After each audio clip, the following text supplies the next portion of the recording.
வணக்கம் நண்பர்களே, வாங்க இன்னைக்கு ஆனியன் பகோடா எப்படி செய்கிறதுன்னு பார்க்கலாம். ஆனியன் பகோடா செய்கிறதுக்கு ஒரு பெரிய வெங்காயத்தை நல்லா இந்த மாதிரி நீல வாக்கில் நறுக்கி வச்சுக்கோங்க. ஒரு அரை துண்டு இஞ்சியை துருவி வச்சுக்கோங்க. 4 பச்சை மிளகாய் இந்த மாதிரி பொடியாக நறுக்கி வச்சுக்கோங்க. வாங்க பார்க்கலாம். நான் கறிவேப்பிலையை இந்த மாதிரி காஞ்ச கறிவேப்பிலை தான், அதை நான் பொடியாக போட்டிருக்கேன். நீங்கள் ஃப்ரெஷ் லீவ்ஸ் உங்ககிட்ட இருந்தால் அதை நல்லா பொடியாக நறுக்கி இதில் போட்டுக்கோங்க. இப்போ நாம் நறுக்கி வச்ச பொருளெல்லாம் இதில் சேர்த்துடலாம்.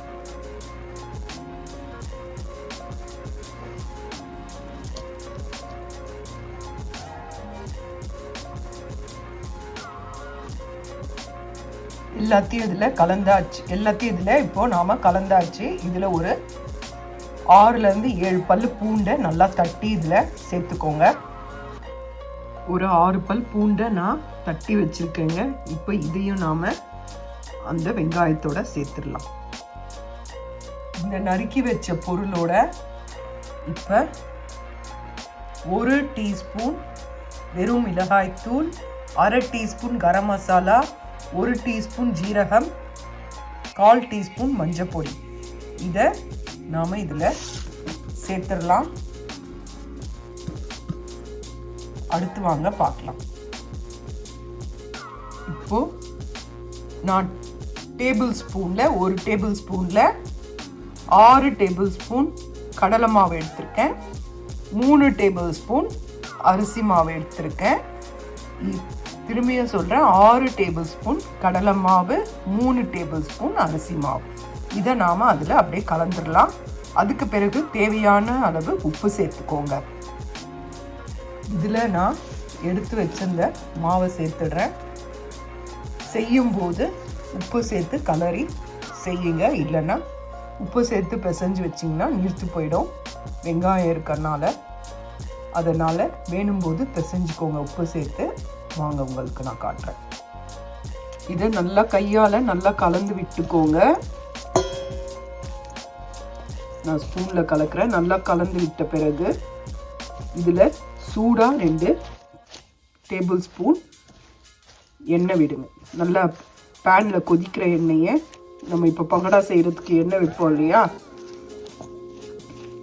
இந்த வைக்கிற பேனில் நல்லா எண்ணெய் விட்டு சூடாக 2 டேபிள் ஸ்பூன் எண்ணெய் விடுங்க.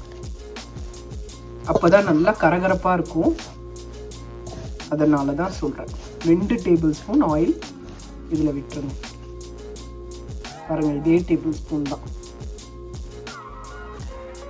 இப்போ பாருங்கள், நல்லா கொதிக்கிற எண்ணெயை இதில் விடுறேன். விட்டு இப்போ உப்பு சேர்த்து நல்லா பிசைஞ்சுக்கோங்க. ஒரு இதில் பேனில் நல்லா எண்ணெயை சூடு பண்ணிக்கோங்க. நல்லா எண்ணெய் காயட்டும். அதுக்கு பிறகு மீடியம் ஃப்ளேமில் வச்சுட்டு நாம் இதை போடலாம். நல்லா இந்த மாதிரி கலந்து கொடுத்துக்கோங்க. நான் இப்போ செய்ய போகிறேன்.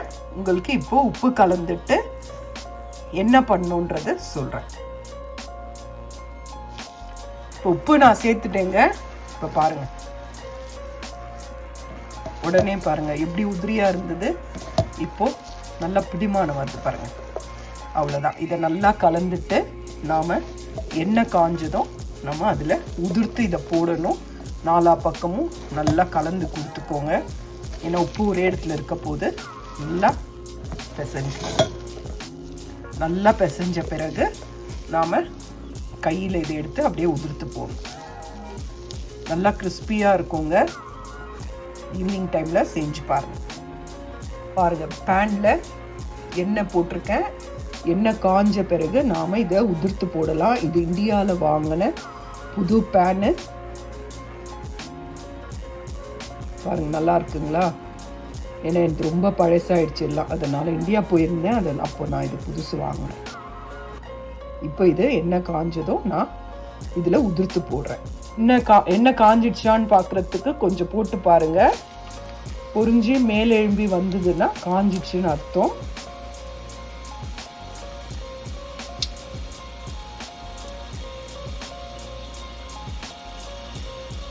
இப்போ நாம் இதில் போட்டுடலாம்.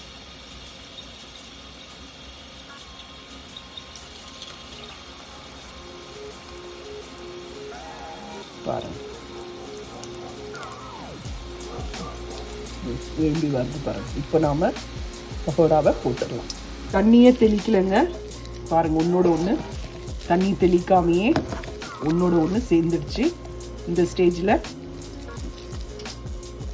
நல்லா கையில் எவ்வளோ எடுக்க முடியுமோ எடுத்துக்கோங்க. எடுத்துட்டு இதை நல்லா கையாலே நல்லா உதிர்த்து விடுங்க.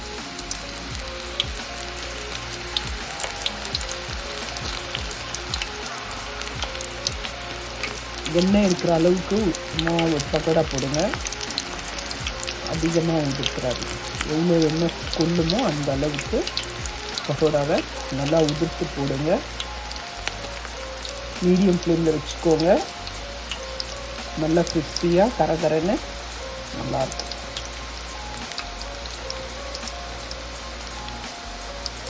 மீடியம் ஃப்ளேமில் வச்சுட்டு கலர் சேஞ்ச் ஆனதும் நாம் திருப்பி போடலாம். பாருங்கள், நல்ல கலர் சேஞ்ச் ஆகிடுச்சு. இப்போ நாம் இதை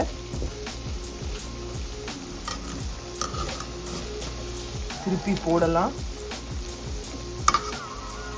நல்ல செவந்த பிறகு எடுக்கலாம். உங்களுக்கு என்ன பொன்னிறமாக பிடிச்சா பொன்னிறமாக எடுத்துக்கோங்க. எங்கள் வீட்டில் கொஞ்சம் செவுக்க தான் சாப்பிடுவாங்க, அதனால் நான் கொஞ்சம் இது நல்லா சிவந்த பிறகு தான் எடுப்பேன். நல்லா இருக்குங்க. நல்லா நீங்கள் ஈவினிங் ஸ்நாக்ஸாக சாப்பிட்லாம், சாதத்துக்கு செஞ்சு சாப்பிட்லாம். ரொம்ப அருமையாக இருக்குங்க. இதை செஞ்சு பாருங்கள். வெங்காயம் சின்னதாக இருந்ததுன்னா 2 டேபிள் ஸ்பூன் கடலை மாவு, 1 டேபிள் ஸ்பூன் அரிசி மாவு, இந்த ரேஷியோவில் தான் நீங்கள் மாவு கலக்கணும். ஏன்னா வெங்காயத்துக்கு ஏற்ற மாதிரி தான் மாவு போடணும். அதனால தான் உங்களுக்கு இந்த ரேஷியோ சொல்கிறேன். பாருங்கள், பகோடா ரெடி ஆகிடுச்சு. பாருங்கள் எவ்வளோ நல்லா இருக்குது பாருங்கள். சூப்பராக ரெடி ஆகிடுச்சுங்க. அவ்வளோதாங்க, ஆனியன் பகோடா ரெடி ஆகிடுச்சு. இதே மாதிரி செய்யுங்க. நல்லா எண்ணெயை நல்லா ஒரு பேப்பர் டவலில் போட்டு நல்லா வடிகட்டி எடுத்து யூஸ் பண்ணுங்கள். இது ரொம்ப நல்லா இருக்குங்க. இதை மாதிரி தான் செய்யணும். உங்களுக்கு நான் செஞ்சு முடித்த பிறகு காட்டுறேன். சூப்பராக இருக்குங்க. உங்களுக்கு ஆறின பிறகு சாப்பிட்டு காட்டுறேன். இதை நல்லா திருப்பி போடுங்க. திருப்பி போட்டு 2 பக்கமும் வெந்த பிறகு நாம் எடுத்துக்கலாம். இது 2வது டைம் போட்டுங்க. காட்டணும்னு சொல்லிக்கலாம். இந்த ஸ்டேஜில் எடுத்துடலாங்க. இதுக்கு முன்னாடி ஸ்டேஜில் கூட எடுக்கணும்னா எடுத்துடலாம். அவ்வளோதாங்க, பகோடா ரெடி. இதை செஞ்சு பாருங்கள். செஞ்சு பார்த்துட்டு இந்த வீடியோ பிடிச்சிருந்தா லைக் பண்ணுங்கள். சுவையான கரகரப்பான பகோடா ரெடி. இதை செஞ்சு பாருங்கள். நீங்கள் இன்னும் கூட கொஞ்சம் முன்னாடி எடுத்துருங்க. வீட்டில் இந்த அளவுக்கு இருந்தால் தான் சாப்பிடுவாங்க, பிடிக்கும். அதனால நீங்கள் இன்னும் முன்னாடி ஸ்டேஜ்லேயே ரொம்ப சுவையாக இருக்குங்க. சாப்பிட்டு பாருங்கள்.